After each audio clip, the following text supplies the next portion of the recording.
Welcome to the Talk, Listen, and Collaborate podcast, where we explore ideas shaping the future of teaching and learning at ATSU. This season, we're spotlighting a special seminar series, Voices of Leadership, Reflections on the Future of Health Science Education.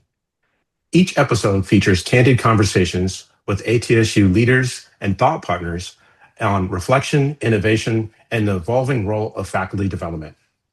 In today's episode, we're joined by two respected leaders shaping graduate health education, research, and mentorship across the university. Here with me is my co-host, Erin, from the TLC team.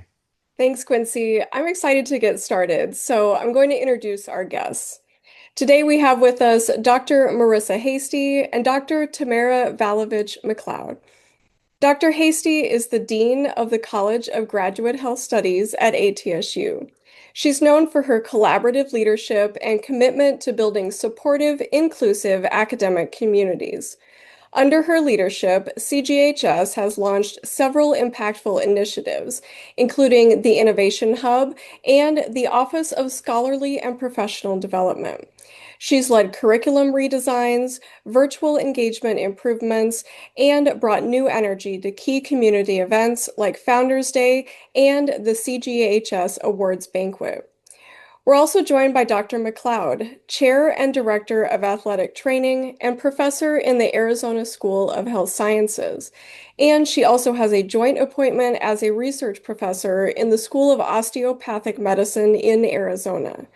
She holds the John P. Wood, D.O., Endowed Chair for Sports Medicine. As a national leader in concussion research and pediatric sports medicine, Dr. McLeod is the founding director of the Athletic Training Practice-Based Research Network. She was awarded the NATA Foundation Medal for Distinguished Athletic Training Research in 2023. Dr. Hastie, Dr. McLeod, thank you both for taking time to be here. Thanks for having us. To kick this conversation off, I'd like to know what's something that's brought you energy and meaning to your work lately? Dr. McLeod? I will say it is the final approval of our Master of Athletic Training program that we hope to launch in 2027. It has been a long time coming, a long work in progress with a lot of our faculty as well as ATSU's administration. What excites me the most is that it'll be the university's first competency-based program and the first competency-based professional program in athletic training. It'll also be a hybrid program, so a little bit of residential time as well as synchronous and asynchronous online education. Well, that's exciting. I can hear it in your voice. That's awesome. Thank you. Dr. Hastie. Well, quite honestly, Dr. McLeod's comment, that also brings me excitement in our work because we've been waiting too for that innovation to follow in your footsteps in some of those ways. But honestly, one of the things that brings me probably the most excitement right now in my work as dean is seeing the optimism for the future of education in our faculty's imaginations of what curriculum could be. I think we're in a little bit of a dark time, not a little bit, we're in a dark time in higher ed right now. And it's easy to get mired down in that. And yet, when I talk with our faculty about what means the most to them, it's our student experiences. And so I'm seeing them still thinking about innovation, still thinking about change, really thinking about what's best for their students in the long run, both in their educational journeys, but also in their career paths, and how do we support them through that entire journey. What's one moment in your career that has fundamentally shaped who you are as an educator or a leader? Dr. Hastie, would you start us off, please? And I've been with the university for 3.5 years, and this is my first deanship. I've been in other leadership roles, but they've typically been programmatic. And I remember as a faculty member, and this happened earlier in my career, but it was really that fundamental shift between facilitating thinking and knowledge versus just pouring knowledge into students, and shifting that approach in your teaching to one that you're not teaching facts or you're not teaching things, and especially not in the sciences and the health sciences knowledge adapts, change, updates. So we have to help students build their own meaning, their own questioning patterns. And I would say it's not all that different as a dean, because you walk into a college that you don't have expertise in every single one of the areas that your college represents. And that can be a little intimidating, but what you are surrounded by are people who are experts.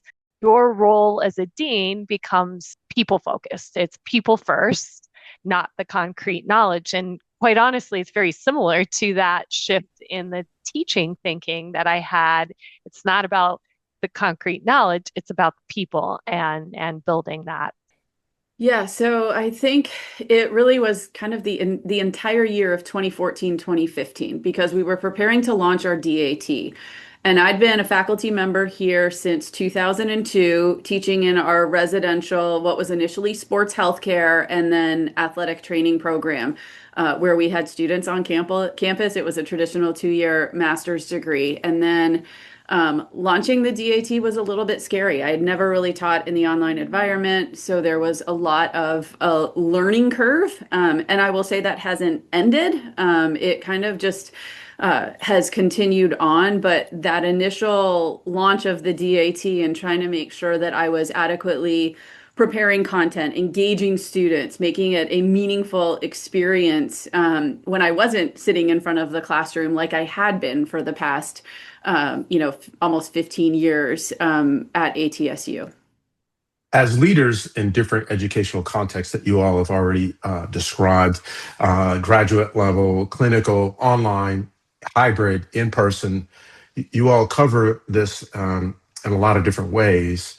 How do you help your faculty balance innovation with staying grounded in strong evidence-based teaching practices? Sometimes they feel like they're at odds, correct?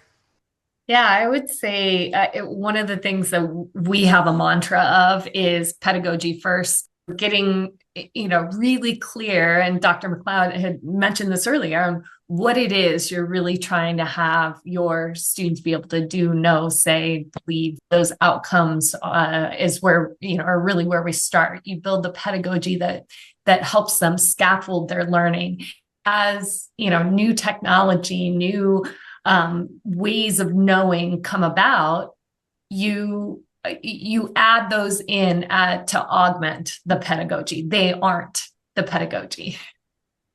That's awesome. So what you're saying is you have communicated and marketed this idea of pedagogy first and technology innovation second. This is something you communicated. That is awesome. Thank you. Dr. McLeod. Yeah, I would agree. We also have our faculty really teaching in their content areas of expertise. And so to the pedagogy and technology, I would add that contemporary content expertise. And, what I love about my faculty is that they're the ones in athletic training who are writing the seminal papers on a topic like quality improvement. They're presenting nationally. They're part of task forces. Oh, and by the way, they teach our quality improvement class. And so, we really try to have, that type of approach. And so it's really, aiming to ensure that we're teaching evidence-based contemporary material in a sound manner, and then really trying to engage in technology when it makes sense to use technology. And it's very interesting in our faculty meetings because some of us have really adopted certain technologies and others have adopted different technologies. And, we're all, kind of teaching in some ways the same, we're teaching to athletic trainers, but how we're doing it is slightly different. And I will put in a plug for the Level Up program because I've really encouraged our faculty to engage in that. And I think a lot of them have in some way. And I think that's really helped because when we have faculty meetings, they can bring those experiences. We can talk about how it's worked in a different class for someone who maybe took the educational technology class 2 years ago and now they've been exploring more. And so we can really bounce ideas off of each other which I think has helped everyone collectively in improving their teaching, improving the use of engagement activities. That for us is the biggest thing. It doesn't matter how we get to those engagement activities, but it's really engaging the student. And there are a lot of great technologies that I personally did not know about until completing, a number of the TLC offerings. And so I appreciate what you have put together. Well, gosh, we are humbled by the support and the plug for the TLC Level Up program. But what I'm taking away from what you're saying, among many things, is this idea of leaving room for figuring out ways to connect, land on learning outcomes that you're targeting, but all things are on the table. It's not just about the whiz bang cool thing, the technology. Yeah, that's awesome, and something that's often overlooked when it comes to innovation. We want to be doing something that's new and novel. That often comes at a price, right? Doing something new and novel that maybe isn't appropriate or takes away from doing what we tried and true, right? Applying things that we know that work. That's awesome. Thank you. When you think about the rapid pace of change in health science education, what trends do you think we can't afford to ignore in the next 5 to 10 years? Dr. McLeod? Yeah, I think it almost comes down to, I don't want to say personalized learning, but in some ways, really student-centered, student-focused learning. And considering, all that's coming in that area. I have one of my faculty members, Dr. Nikki Harris, who is doing some great work looking at the social determinants of learning. We talk a lot about the social determinants of health, but not so much on those external factors that could influence someone's ability to have access to education. And so I think that access is a key area. It was certainly a driving force in choosing a hybrid format for our new professional program. There's maybe one other currently in athletic training. I know there's several in physical therapy, but our goal was to really ensure that during that first foundational year, when the students are getting most of the didactic education, they're doing it in an environment that's supportive. And if that means staying at home and not moving to Arizona, that's exactly what, the environment that we want them to be in. Graduate education is stressful enough without having to consider, some of those external factors. Definitely, and I really think that speaks to the ATSU philosophy of whole person education, that we want students to show up and be their very best every day. And if that's from New York, where they feel the most comfortable, then that's what we really want for them. Thank you, Dr. McLeod. And what about you, Dr. Hastie? I would share, I feel those are right on trend and similar to what I would have said as well, that I think it's our students they have always come first, but I think they're coming first in new ways. And the variety of learners, the stages of life that people are entering into their career paths are different. One of the things that ATSU holds so dear is having people serve in the communities that they have grown up in and come from. And I think that means, as an educational institution, we have to break away from some of the traditional in-person, you've got to move here, you've got to relocate. And then I would say the other trend that I see, and maybe this is related, is that we really have to move away from siloed specialists in these healthcare professions and move more into thinking about things in a systems view, and seeing the interconnectedness between all of the allied health professions and how those best serve our patients, and then really connecting those services for athletes, patients, clients, whoever we end up serving in the long run. And what that means in our educational approach is that we need to model that. We need to break down the silos. We need to work intentionally across programs, across disciplines, think about new ways of approaching old problems, so that we can come up with new solutions. And I think that really comes from picking the brains of experts in other fields and problem solving alongside someone who has a different lens on the world than what you do, or maybe your colleagues do. So I see that as a very big shift. We talk about interdisciplinary education or interprofessional education, but I'm not sure we're doing it in its fullest capacity yet. Dr. Hastie, what you're saying, I had not heard this term siloed specialist. I get the meaning. It jumps out at me in a lot of different ways. I think this is true in a lot of other professions, not just health science. What would you say is the first step then in breaking down those getting more into IPE? You said taking advantage, maximizing IPE for patient outcome, which stems from health science education. It starts right here in the classroom, virtual or in person. So what would you say is to our audience, what's the first step we need to take in that direction? Gosh, it's a great question. I think it's humility and appreciation for the roles you play and the roles that others play within the health professions fields.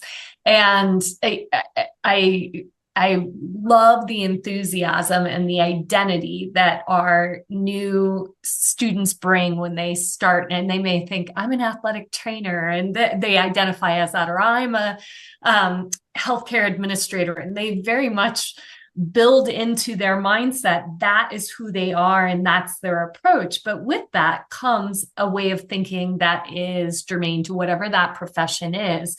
And I think I would love to have our new students come in, certainly still with the passion for their professions, but coming in with this idea that they are a healthcare professional and they are part of a whole team, and that the expertise of their colleagues in other programs are going to be ladders for them when they need help to get to a specific, outcome for a patient. They're going to be bolsters when something needs to be said a little bit louder to Dr. McLeod talks about position papers. You need colleagues from a variety of disciplines to contribute to those. I think it's recognizing that in a successful research team, you have a variety of specialists. And we even see this in RFPs for grants now. There's a priority for interdisciplinary teams. And I think if we positioned ourselves with some of that shared approach early in education, without forsaking the building of professional identity, which is still very important, and that's the passion part. But I think we could at least start down that pathway. The College of Graduate Health Studies has developed, and we're really proud of this, this just began this year, an actual interprofessional education track within our EDD program. And this really works to solve that problem of, we talk about interprofessional education, but just being in the same room together doesn't necessarily equate to learning in that pathway. And so helping educators to develop very intentional learning outcomes and learning experiences that actually facilitate interprofessional education is a big part of that. And we've leaned into our ATSU colleagues for that development, certainly our TLC colleagues. And we see this as an additive and a step forward in arming our educators, or helping our educators build that tool set around intentional interprofessional education,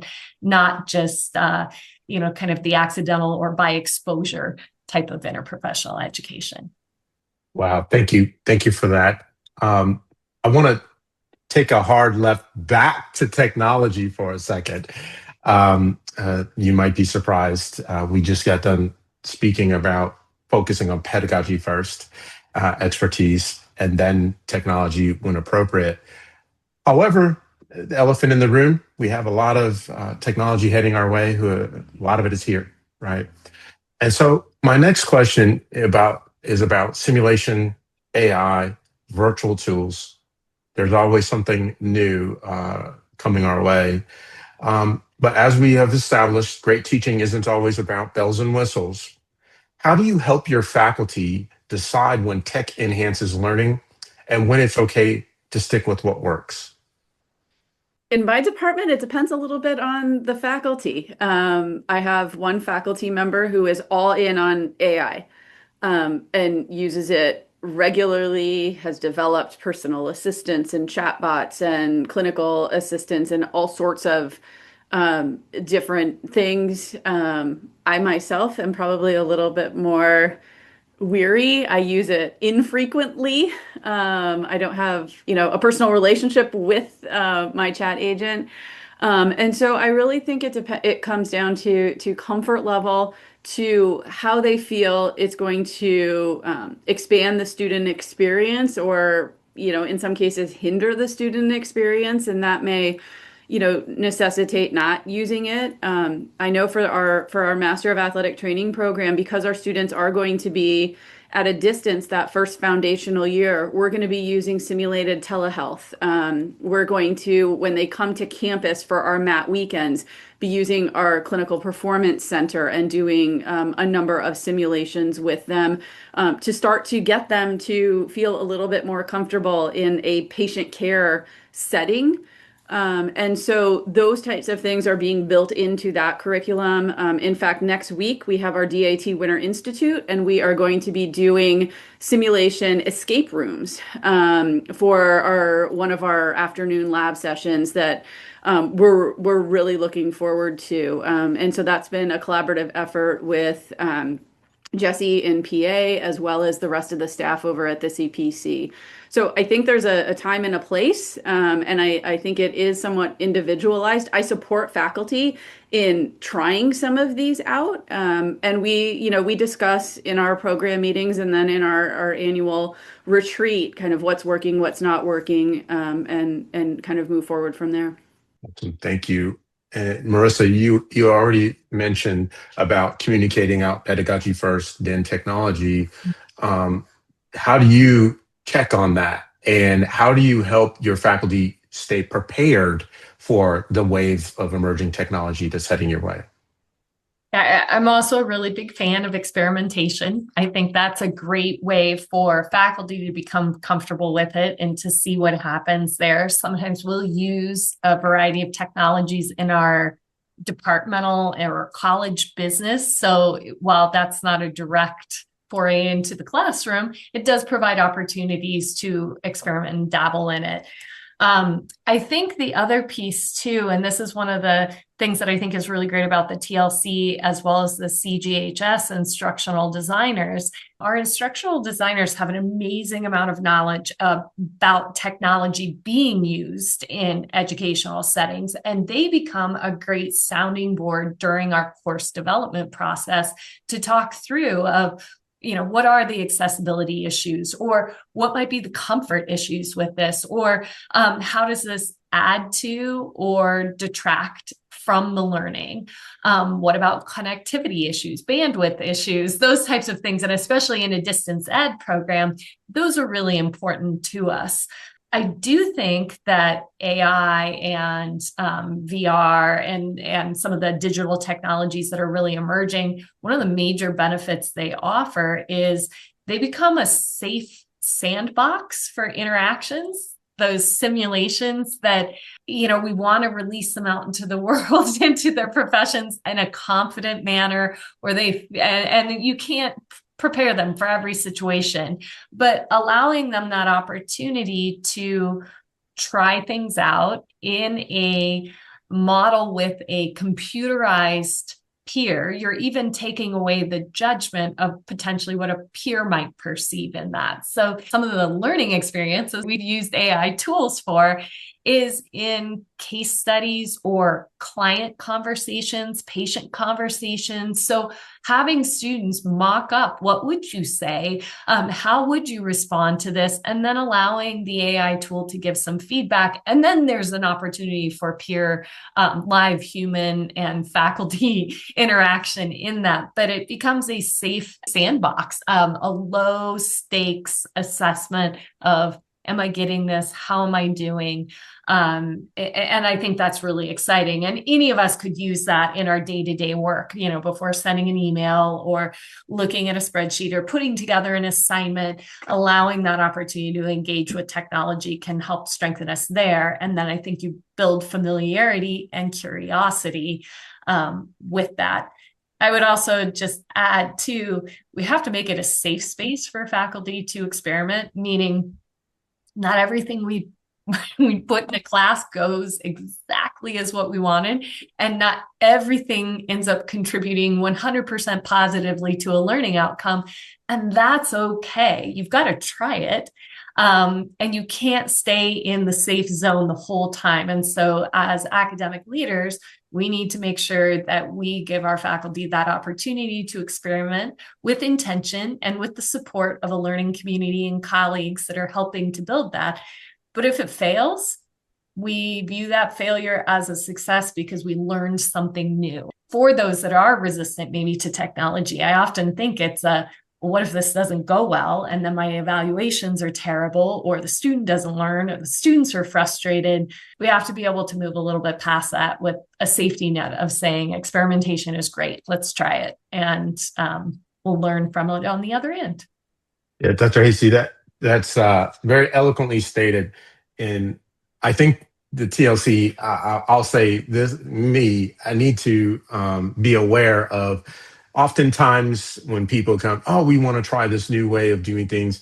My sensitivity is to, well, don't just try just to be trying it, focus on the evidence, focus on, things tried and true that has been done. But you're right. Like, we need to create a safe place with support to try new technologies, new ways of doing things. And innovation just isn't about technology and the coolest, most expensive thing. We know that in this group for sure.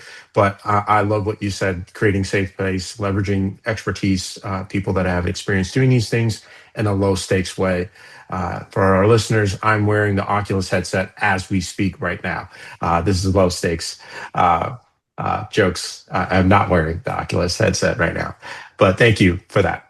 Erin? So with all of this technology swirling around us and all of these other issues that we're dealing with in higher ed, there are often articles in publications like Inside Higher Ed or the Chronicle of Higher Education about faculty overwhelm and burnout.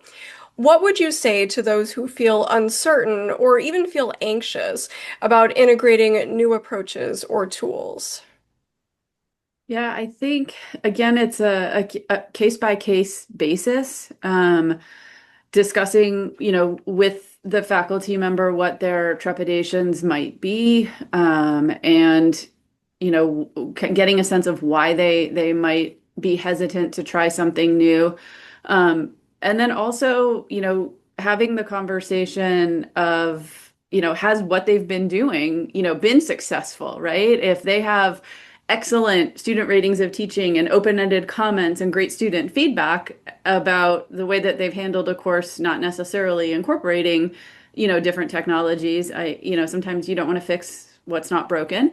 But it's really supporting them and trying to see where they're at and learning why, and then providing them resources, whether it's to the TLC or somewhere else, to help them learn more about why something might be beneficial to their teaching.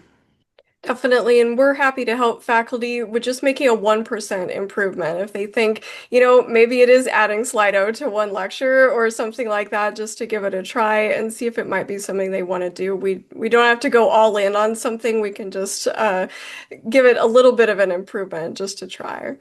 Dr. Hastie? I agree. Sometimes it's just starting small. Start with one tiny little thing that you want to experiment with. It has to be bite-sized, because you're right. I think we are at risk, or really even at a tipping point of burnout. Faculty are paying attention to the emotional, social needs of their students and their colleagues, and then they're paying attention to the educational needs. They're looking at the industry. They're also, fighting fires in terms of advocacy for their professions. They're writing, position papers and seminal works that are influencing the future of care. They're also now paying attention to technology, and how that's changing, and how do they add this in, and how that impacts learning. There's a lot going on. And then there's just the business of the university and day-to-day life in academia. So I think we have to take the stakes down a little bit. We put a lot of emphasis on the groundbreaking technology innovation implementation. And sometimes it's just about adding one small thing that improves a tiny little corner of your course. I also think our students are really good about being frank with what they like to use and what they don't like to use and where they see the benefits. And this is a really cool opportunity where a faculty member may not even know where to start, to have a conversation with your students and say, thinking of technology, what's one thing you would want to try out in this course that we could experiment with? And then it becomes less of a faculty providing the learning. It's the students and the faculty learning together and creating a community experience where they're all learning about whatever this technology is through the lens of their course content. And I think that can be A, more fun, B, it's less pressure, it's not all on the faculty member, and C, it really builds great skills in our students too, to be innovators and strong critics of technology. I think that's an important part too. Thanks for helping us to put all of that in perspective. And what you said about the co-creation, that really resonated with me. So we talked about a lot of things here already, challenges, barriers, opportunity related to health science education. Tamara, what have we not talked about yet that's keeping you up at night related to health science education, faculty development? Yeah, I think it comes down to recruitment, tuition costs, and access. Students, being able to afford higher education, especially at the graduate level. When for some of our programs, our post-professional programs aren't required to practice as an athletic trainer. So it has to be, a student who's seeking out these advanced post-professional programs. I can say from our, recruitment marketing efforts, those are the biggest things, and everyone is concerned about the cost of higher education these days, especially with some of the unknowns about the professional degree designation that's currently working its way through the Department of Education that can have some significant impact on students' ability to obtain federal funding and federal loans. So that probably is the big thing that keeps me up at night. I get that. Those are some major things right there. Absolutely. But I'm relieved that we have experts like yourself looking out for us on what that can be and how we'll tackle that in the near future. So, Marisa, I'm going to ask the same question. What's keeping you up at night? Yeah.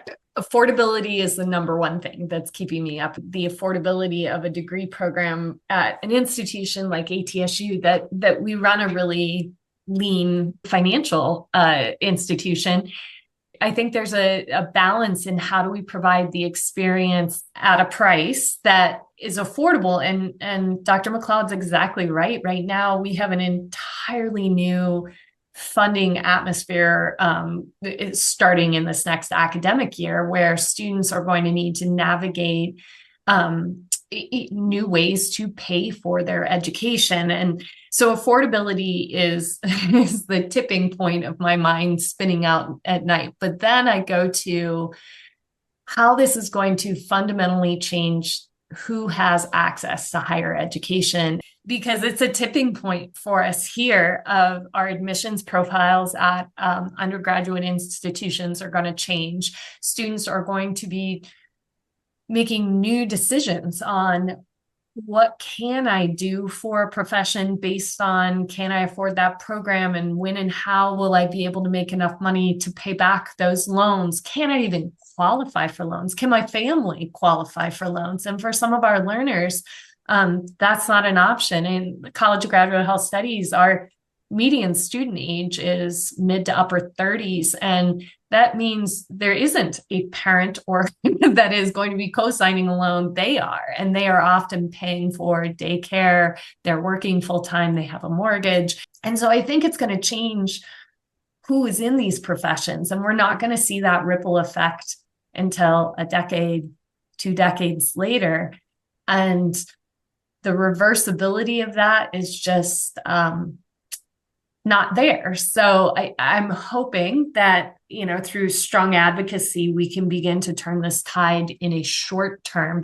I think we're going to be seeing a fundamental shift in higher education.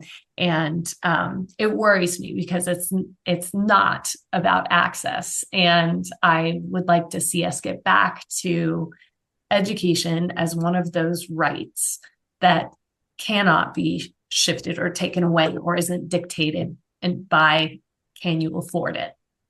Wow, these are some pretty heavy topics that are keeping both of you up at night. I want to talk about something a little bit more optimistic with our next question. If you had a magic wand to transform one thing about education tomorrow, what would that be? I'm laughing because I want to go back to the affordability, but I'm going to try to keep it positive here. I mean, honestly, if I could wave a wand, I would make higher education free. I would make this part of what is ingrained in the rights of our nation, that we all have a right to a K through 12, but also a higher education degree. This is how we build a strong workforce. This is how we take care of our community and our people. And this goes beyond healthcare, whether you're thinking about energy solutions or whether you're thinking about food availability or whether you're thinking about, government and who makes, who helps to build our structures within the U.S. and beyond. I think that we have to reframe that. I would also say that if I were to wave a wand right now for a more positive thing, I think we're at a point where there's a lot of divisive feelings in the world. And I would love to wave a wand and have our students within ATSU really feel like they are part of a community that is about something really special and that they are a critical component of that, not just one student of 3,800 students that attend our university. They are a crucial member of what we do and help us to fulfill our mission. So I think I would say that I would want everyone to feel they belong in the most genuine and real way to this community. Well, I think you're well on your way to doing that in CGHS already. So maybe you don't actually need the magic wand. I think you and your faculty are doing that already.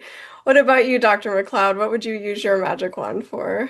Yeah, I would definitely stick with the financial aspect. Since Marisa took the free education, I'm going to say that, something related to, an increase in scholarships for students at ATSU, and whether we need to start like a faculty Powerball pool or something along those lines to really try and build an endowment that allows us to provide more scholarships to more students across more programs at the university. That's brilliant. Yeah, I love that idea. Just making more opportunities available for our students is so important, and making sure that, that could be the difference between someone coming to ATSU and someone not being able to do studies at all. So I love that use of a magic wand. I want to stay on this positive track for a moment for the rest of this podcast, because until the Powerball hits, I know exactly what Tamara and Marisa will be doing when that happens. We won't have to find you. You'll be out there giving tuition to our students if you win. But one thing that I would say is having a firm foundation that we have currently helps us meet the challenges of the future. Dr. McLeod, I'm curious what your thoughts are on what you think we're currently doing really well. Yeah, so I think there's a lot in place to promote faculty retention. And that I think is critical. If you've got faculty turnover on a regular basis, it's really hard to follow a strategic plan and move forward. And so I think that is certainly one thing. I think the second is administrative support. support from the dean, support from the upper administration on novel things, like a competency-based hybrid program, and really, aiming to support, things that are new and not being afraid to be innovative.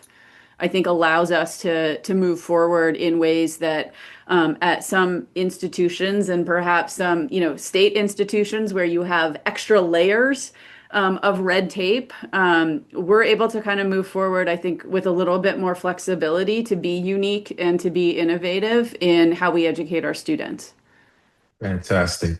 And Dr. Hastie, are there any trends that you would like? Are there any trends or approaches that you would like to celebrate that you think we're doing well? I think as still a relatively new member of this institution, but having been here long enough to know this is true, this institution really does live its mission. And I think that, it speaks to what Tamara was saying, is that we have faculty that have been here for a long time and do have developed work. And within that context and that framework, we have a upper level administration of chancellors and presidents that have been here through all the seasons of ATSU, and they're still here. And we have a mission that is timeless. What I appreciate, though, is that our approach to living that mission changes. We're creative. We're nimble in a lot of ways. We're able to adapt to what is coming. Full credit to CIO Brian Krusniak right now, because he said this to me yesterday, and he said, we have some rocky seas ahead, but he said, there's no other boat I'd want to be on with, and there's no other people that I want to be with. He said, I feel we are in this together and we can weather it. And I just thought about how it was a great analogy, because I'm very happy to be with this group. And I am confident that we have all the right people here who have the right hearts to live out that mission. So I think we do that incredibly well at this institution. And that goes from aligning finances to aligning leadership, to aligning faculty, to the incredible staff, to the work that we do across colleges, across departments, the opportunities for collaboration. So I think that is a major strength, and something that is unique to ATSU that I've not seen at some of the other institutions that I've been at. Let's shift gears now and talk a little bit about ongoing growth and professional development for you as well as your faculty. So, what has been most effective for professional learning in your corner of ATSU? There's, I think, a number of different opportunities depending on what faculty are interested in. I have some faculty that have been heavily involved with some of the research nexus programs that research support has put out to really try to help facilitate and foster research.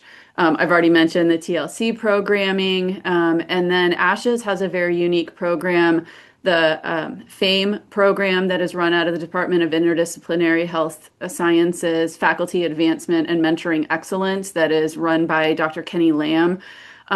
They have really started to do some amazing things for new faculty. The last hire that we had in our department went through their FAME initial program that is really trying to help new faculty, especially those transitioning from clinical practice into academia, understand what it is that makes, academia different and how to navigate life as a faculty member. And so that has really been an excellent program. I'm actually a mentor for that program. So we mentor, this is my second year mentoring young faculty. They actually try to pair us with someone outside of our department so that we're able to, learn a little bit more about another discipline, but also really engage with that faculty member in whatever area of academia they're most interested in really focusing on.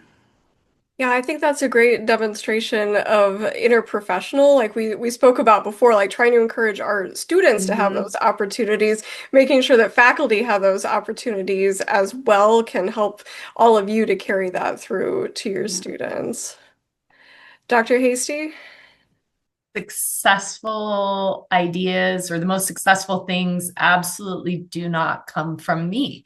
They come from all of the people that I work with.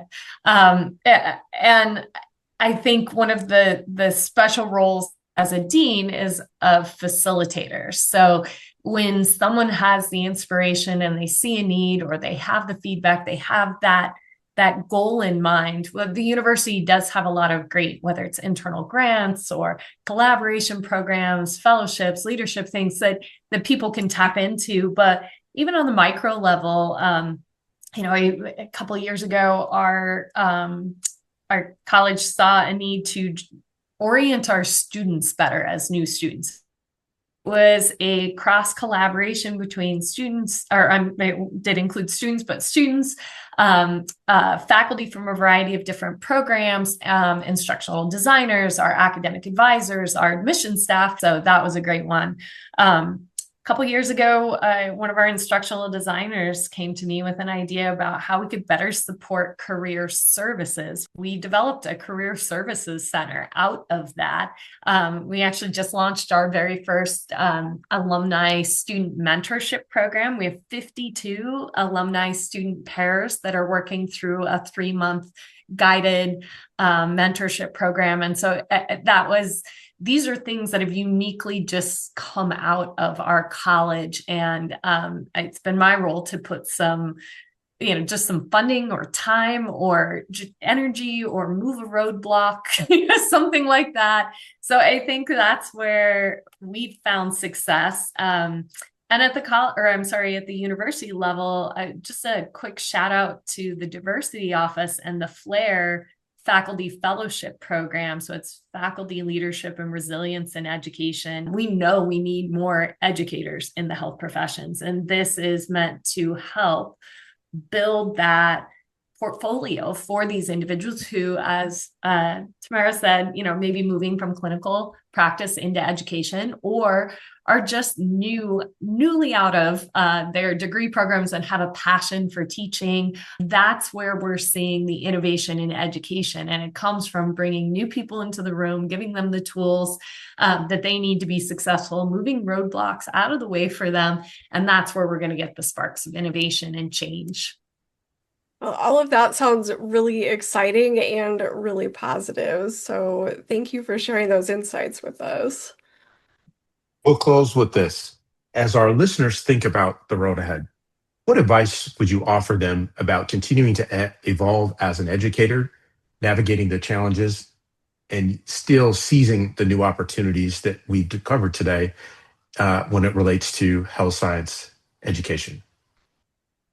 I think you have, to be optimistic, to know that, what we are teaching, how we're engaging with our students is unique, and that there are going to be hurdles, but the support is there, and look to the support of fellow faculty members and your department chairs or deans to really help move forward. I think, I'm a glass half full person, and so trying to really look at the challenges as opportunities to perhaps initiate change that might end up being for the better for not only the programs here at ATSU, but higher ed in general. I agree. I think that optimism is really key in all of this to keep the hope alive. I like to approach a lot of things with the question of how can I help? And I think that changes your lens a little bit when you approach a situation. It's not always, what am I going to do? In your plan, you're asking, how can I help? How can I best be of assistance here? And that leans into the community aspect. And then I think there's also maybe a challenge for us a little bit. Good ideas can come from a lot of different places, and higher ed can benefit from looking at how things are solved, how problems are solved, how people are treated, how industry runs, and we can learn from that. I also think that they can learn from us. But that idea again of going back to, you don't have to be the smartest person in the room. You don't have to know everything about everything. You just need to be able to listen, to absorb, and then ask that question of, how can I help? Outstanding, outstanding. Thank you. That was a rich conversation. Quincy, what stood out most to you? Oh gosh, Aaron, there was a lot of gems in this podcast episode. I'm just going to start with something that I know I have context I've encountered with both of them prior to the podcast episode, but just how their approach to leadership and stewardship in general for the university, it just gave me a lot of confidence that we're heading in the right track. It wasn't about control. It wasn't even about perfection. It wasn't about, meeting a certain standard. It was about creating conditions where others can thrive. That was something that jumped out to me. And I think, if some of those questions were aimed at me, I would have probably said that these is what's needed to meet those challenges that we face in higher ed. So I was really impressed and grateful to hear those things. How about you, Aaron? Anything jump out at you?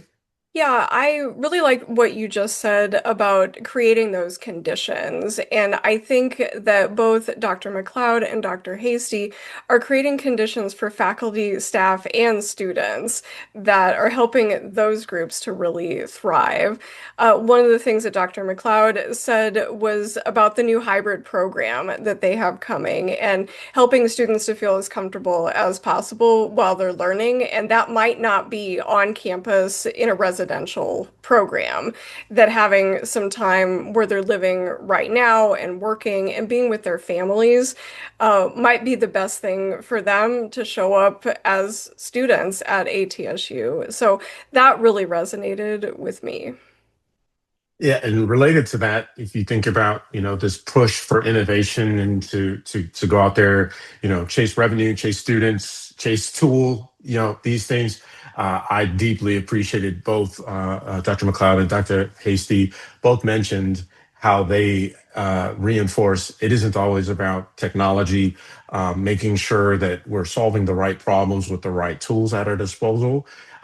Thinking of technology as a means, not a mandate. I was grateful for that reminder. This is something that I know in the TLC team and in my own pursuits is something that I'm facing is like, okay, just because it's new and it's cool doesn't mean that it's gonna be the magic that I need, the magic potion that I need. So I was deeply grateful for that as well.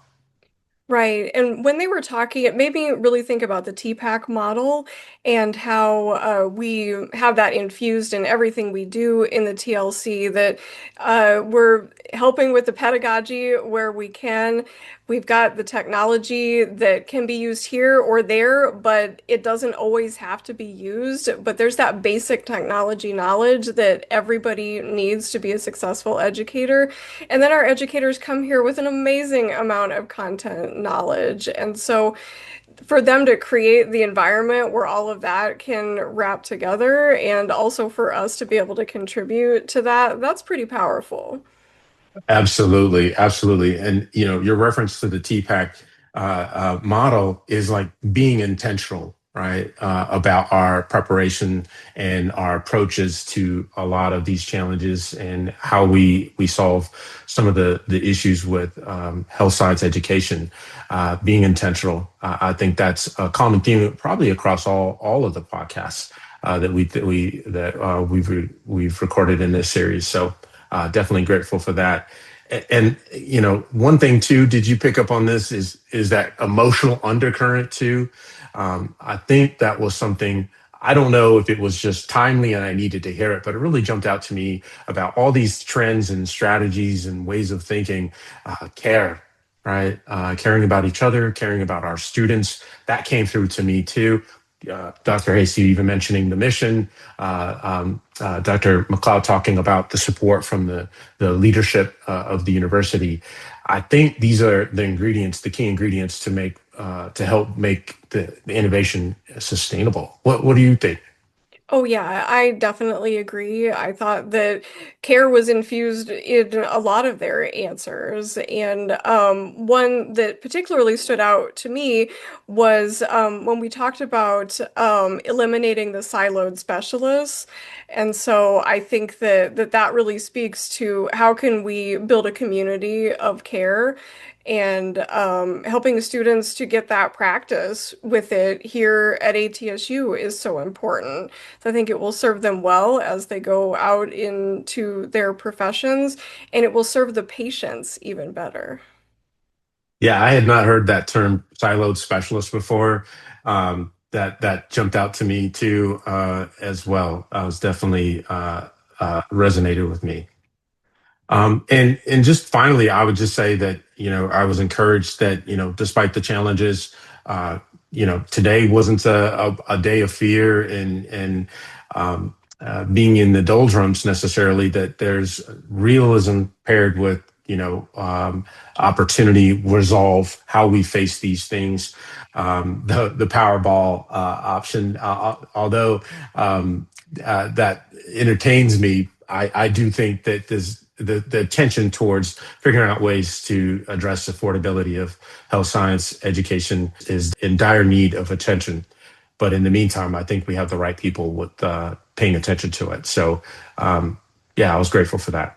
Yeah, absolutely. I think for them to say they would use their magic wands to help make education more accessible definitely shows that we've got the right people.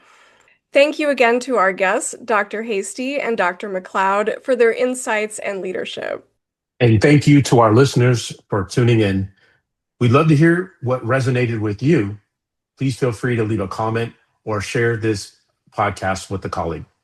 If you're enrolled in the Level Up Certificate program, listening to this episode counts towards Level 4 reflection. Use the link in the description to log your participation or request a downloadable version if you prefer offline listening. Well, until next time, this is your TLC team, Aaron, Julie, Emily, Brenda, and myself saying bye for now.